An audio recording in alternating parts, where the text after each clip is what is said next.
الحمد لله رب العالمين۔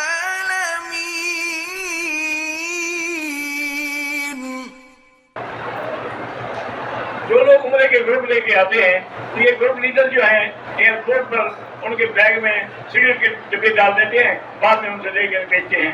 تو جب ان کو اتنا اعتبار ہی نہیں ہے نا کہ ایئرپورٹ تک اعتبار نہیں کیا نا انہوں نے، اب زیادہ ہے نا، اسی لیے اب جب ڈالے آپ نکال کے لوگوں کو دے دیں، پھر کبھی نہیں ڈالیں گے۔ اگر ہماری جوتی کوئی اٹھا لے حرم شریف میں تو ہم کسی دوسرے کی جوتی اٹھا لیں، بھائی اگر بیوی تمہاری گم ہو جائے پھر کیا کرو گے؟ دل کو نہ اٹھائیں، حرام ہے۔ اس نے غلطی کی ہے، تم بھی غلطی کرنا چاہتے ہو، اپنی جوتی تھیلی میں ڈال کے ساتھ رکھیں۔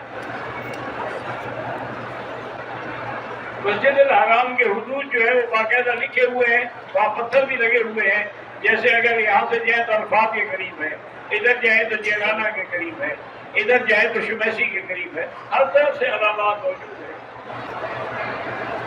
میرے ایام کے 5 دن جو ہے وہ تو پکے ہوتے ہیں، لیکن اب 12 دن گزر گئے ہیں، پھر بھی مجھے پیشاب سے خون آتا نظر آتا ہے۔ یہ حیض نہیں ہے، یہ بیماری ہے، استحاضہ ہے۔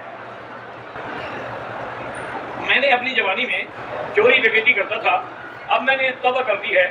جب توبہ کر دی ہے، اللہ تبارک و تعالیٰ کے نبی نے فرمایا ہے کہ جس نے توبہ کی اس کے گناہ مٹ گئے، التائب من الذنب کمن لا ذنب لہ، ایسے ہو جائے گا جیسے نے گناہ کیا ہی نہیں۔ ہاں، باقی حقوق والی بات ہے کہ کس کس کا مال لوٹا تھا، وہ اگر واپس کر سکتے ہو تو کر دو، ورنہ ان سے معافی مانگو۔ دوسری شادی کرنا ہے، بیوی اجازت نہیں دے، پھر تم نے کرنی ہی نہیں۔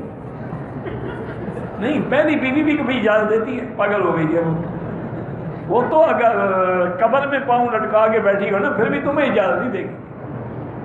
جو کرتے ہیں وہ پوچھتے نہیں ہیں، کر کے سال کے بعد بچہ لے کے آ جاتے ہیں کہ یہ بھی میری بیوی ہے، اس بچے کو بھی سنبھالو۔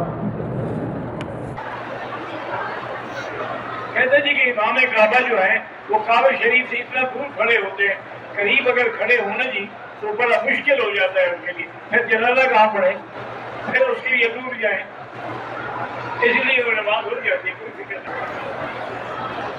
حرم میں کام کرتا ہوں اور نماز کے بعد 2-4 بندے ادھر 2-4 ادھر، اور ہم جنرل کی طرف کام کرتے ہیں، 10-15 بندے ہوتے ہیں، دور دور تک شبیں نظر اب پھر اپنی علیحدہ نماز پڑھو، سب نظر قائد نماز ہی ہوگی۔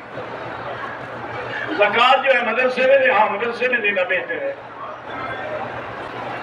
ظہر اور عصر کی نماز اگر پڑھی جائے حنفی مسلک میں امام کے پیچھے فاتحہ نہ پڑھے۔ مسجد عائشہ سے احرام باندھ کے آیا، اگر آپ نے وہاں سے نیت کی تھی تو اب وہ ہوٹل میں آ کے کیوں کھول دیا؟ دم پڑ گئی، نیت نہیں کی تھی، ویسے چادر باندھی تھی، پھر دم نہیں ہے۔ مولانا پیر سید انور شاہ صاحب بخاری، خطیب جامع شاہی مسجد دیپال پور، بہت ہوئے، اللہ ان کی مغفرت فرمائے، ان کے درجات بلند فرمائے۔ میں چاہتا ہوں کہ میری بچیوں کے لیے اچھے رشتے آئیں تو 3 دفعہ سورۃ الرحمن پڑھ کے دعا کیا کریں۔